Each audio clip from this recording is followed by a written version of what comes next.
जय सनातन धर्म की। प्रिय सनातनियों, आप सभी का स्वागत है हमारे इस कार्यक्रम में। सनातनियों, अमेरिका की आग फैलती जा रही है। अब कनाडा तक वो पहुंचने वाली है, ऐसा लोगों का अनुमान है।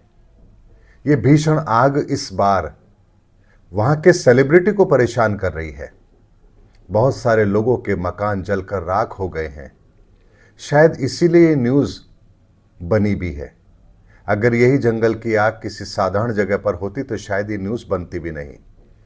ऐसा नहीं है कि अमेरिका के अंदर ये आग पहली बार लगी है। अमेरिका में हर साल ऐसी भीषण आग लगती रहती है, लेकिन इस बार जब ये आग लगी है तो इसने उस एरिया को चुना जहां सेलिब्रिटी रहते हैं। ऐसे में चिंता होना वाजिब भी है। लेकिन सनातनियों एक बात को समझते हैं, आखिर ये सब कुछ हो क्यों रहा है? हर साल आग लगती है, ऐसा क्यों होता है? क्या पिछले 100 सालों से अगर इसका रिकॉर्ड देखें तो क्या हर साल आग लगती है? इस बार बारिश का प्रभाव भी हमने बहुत ज़्यादा देखा है। यूरोप के अंदर बाढ़ आई है। भारत के अंदर भी इस बार बारिश का कहर देखा गया है। मौसम के अंदर ये जो बड़ा परिवर्तन है, आखिर इसके पीछे कारण क्या है? सनातनियों, किसी भी चीज को समझने के लिए जो सनातन का सिद्धांत है उसका प्रयोग हमें करना चाहिए।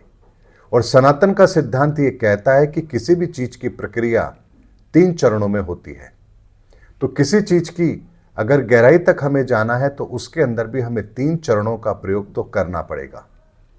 अब वो 3 चरण कौन से हैं जिसकी तह तक जाकर के हम इस स्थिति का आकलन कर पाएंगे और इसका सही प्रेडिक्शन निकाल भी पाएंगे। तो सनातनी एक बात को समझिए, सबसे पहले हमें भौगोलिक आधार पर इस बात को समझना पड़ेगा कि आखिर इसका कारण क्या है। सनातनियों, वैज्ञानिकों के आधार पर भी इस धरती की धुरी चेंज हो रही है, यानी इसके डिग्री के अंदर, इसकी चाल के अंदर फर्क आ रहा है। और यही फर्क हमारे इस धरती पर बहुत बड़े जलवायु परिवर्तन का कारण भी बनेगा। ये तो हो गया जिसको आप वैज्ञानिक आधार पर परख भी सकते हैं, जान भी सकते हैं। हमारा आज का विज्ञान इतना सक्षम है कि इस बात की गहराई को वो बहुत आसानी से हमारे सामने रख सकता है। लेकिन बात केवल इतनी सी नहीं है कि वैज्ञानिकों ने कह दिया कि हाँ, पृथ्वी की धुरी खिसक रही है, पृथ्वी के घूमने की गति में फर्क आ रहा है। ये अगर आपको पता भी लग गया तो आप कर क्या लेंगे? क्या ये बात आप लोग पहले नहीं जानते थे? बहुत से दर्शक हमारे होंगे जो इंटरनेशनल न्यूज़ को देखते हैं, वो ये जानते भी हैं। लेकिन बात आती है कि इतने से जान लेने के पश्चात क्या हम उसके प्रभाव को समझ पाएंगे? तो सनातनी एक बात को समझिए, जब ये प्रभाव हमारी धरती पर पड़ रहा है, ये पहले स्तर पर पड़ रहा है, यानी कि ऊर्जा के लेवल पर इसका प्रभाव हम देख रहे हैं, तो इसका दूसरा प्रभाव वो भी जरूर देखने को मिलेगा, यानी इससे जलवायु के अंदर, एक गति के अंदर भी परिवर्तन जरूर आएगा। यानी हवाओं का बहना, धरती के नीचे के ऊर्जा खंडों का एक स्थान से दूसरे स्थान पर स्थानांतरण होना, ये भी जरूर होगा। और इसका आकलन मैं आज आपको दे रहा हूं।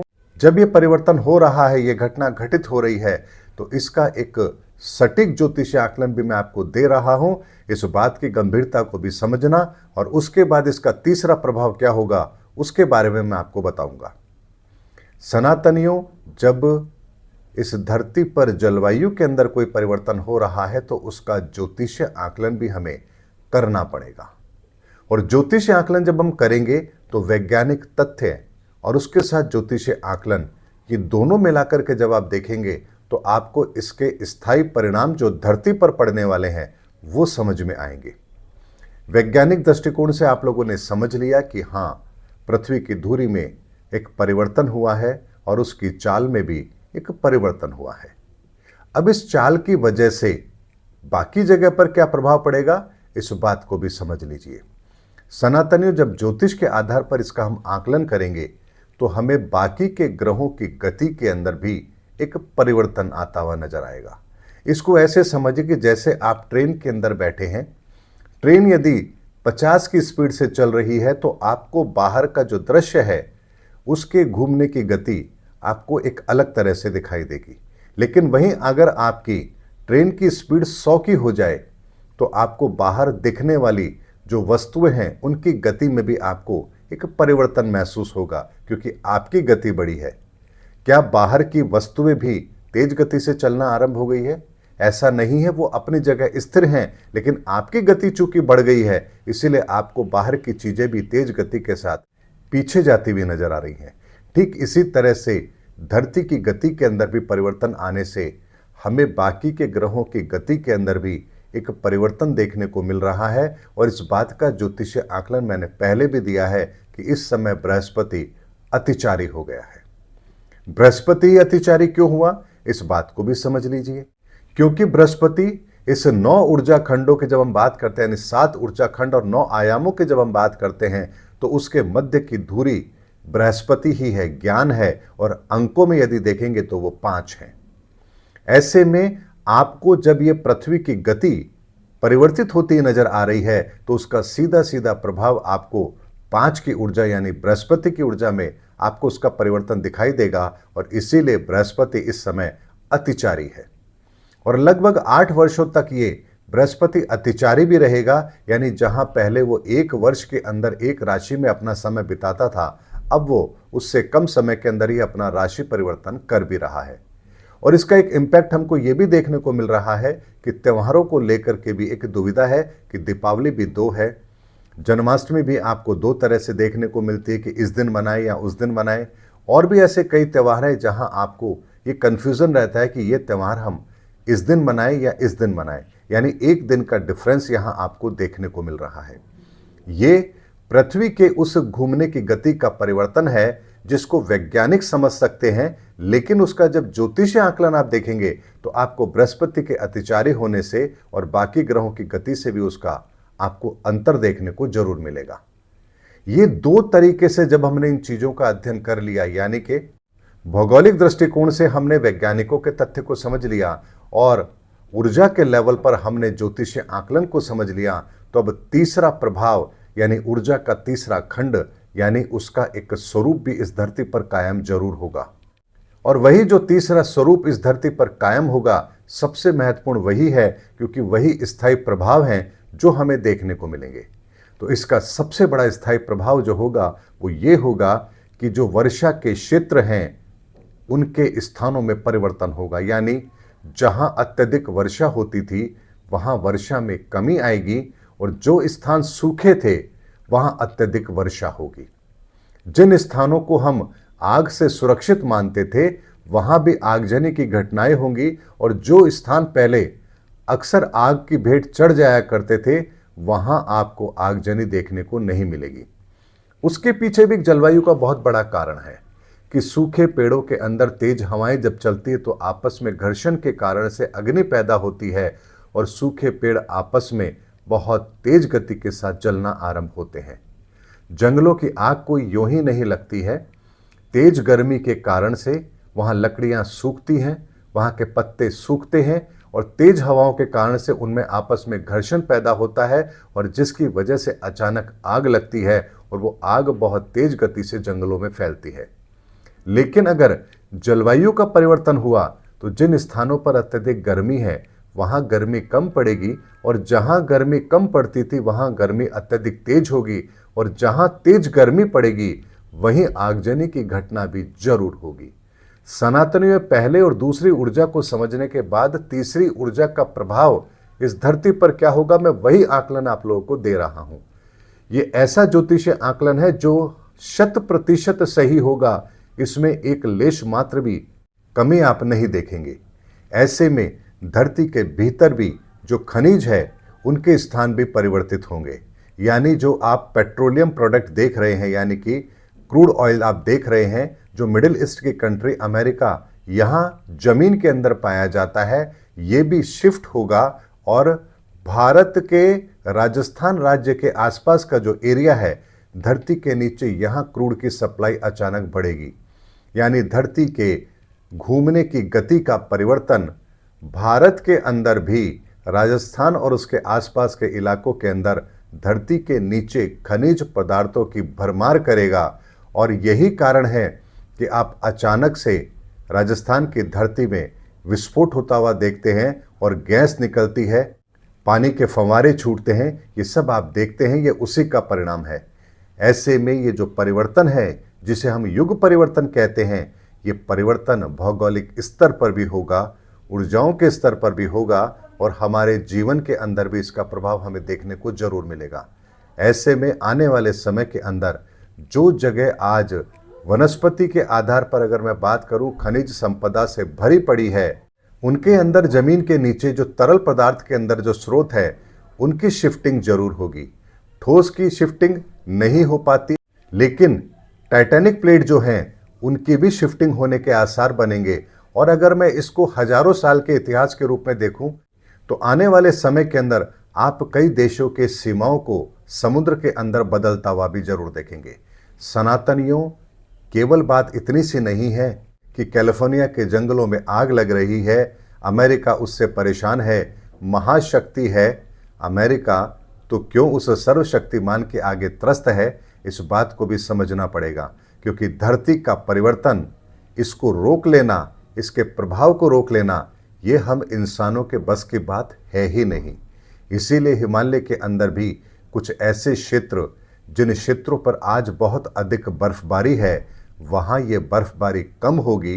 वहाँ आपको पहाड़ देखने को मिलेंगे, यानी कि रेतीले पहाड़, जो पत्थर के पहाड़ होते हैं, वो देखने को मिलेंगे।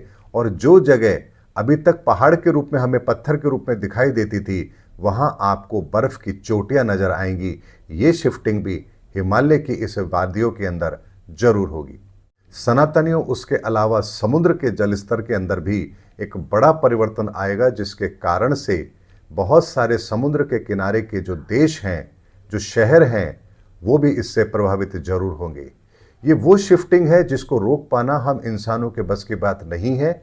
और ये शिफ्टिंग हर युग परिवर्तन के साथ जरूर होती है। युग परिवर्तन एप्लीकेबल तभी होता है जब भौगोलिक स्तर पर भी ये परिवर्तन जरूर होना होता है। यही कारण है कि भगवान श्री कृष्ण के जन्म के समय पर भगवान ने बड़े होकर के जिस द्वारिका नगरी को बसाया, भगवान के उस लीला की समाप्ति के पश्चात वो द्वारिका समुद्र में समा गई। ये वही शिफ्टिंग का एक उदाहरण था, जिसके कारण से आज द्वारिका हमें समुद्र के अंदर मिलती है। विचार कीजिए कि भगवान श्री कृष्ण ने द्वारिका बसाई होगी तो क्या समुद्र के अंदर बसाई होगी? उन्होंने समुद्र के किनारे ही बसाई थी। लेकिन जब कलयुग का वो समय आया, द्वापर युग का अंत आया, उस समय भी ये पोल शिफ्टिंग हुई थी और इसका प्रभाव ये पड़ा था कि द्वारिका जैसी नगरी भी जल में समा गई थी। इसी तरह से इस बार का जो ये युग परिवर्तन है, इसमें भी परिवर्तन बहुत बड़ा होगा और जगन्नाथपुरी जैसा स्थान भी समुद्र के अंदर समा जाएगा, जिसका उल्लेख भविष्य मालिका में पहले ही किया जा चुका है। इसीलिए किसी भी धार्मिक शास्त्र ग्रंथ की भविष्यवाणी की सच्चाई जानने के लिए भी आपको 3 पैरामीटर पर चीज़ों को समझना पड़ेगा। पहला, वैज्ञानिक आधार पर उसकी प्रामाणिकता को समझना पड़ेगा कि शिफ्टिंग हो रही है भी कि या नहीं हो रही है। ये प्रमाण आपको वैज्ञानिक कसौटी के आधार पर मिलेगा।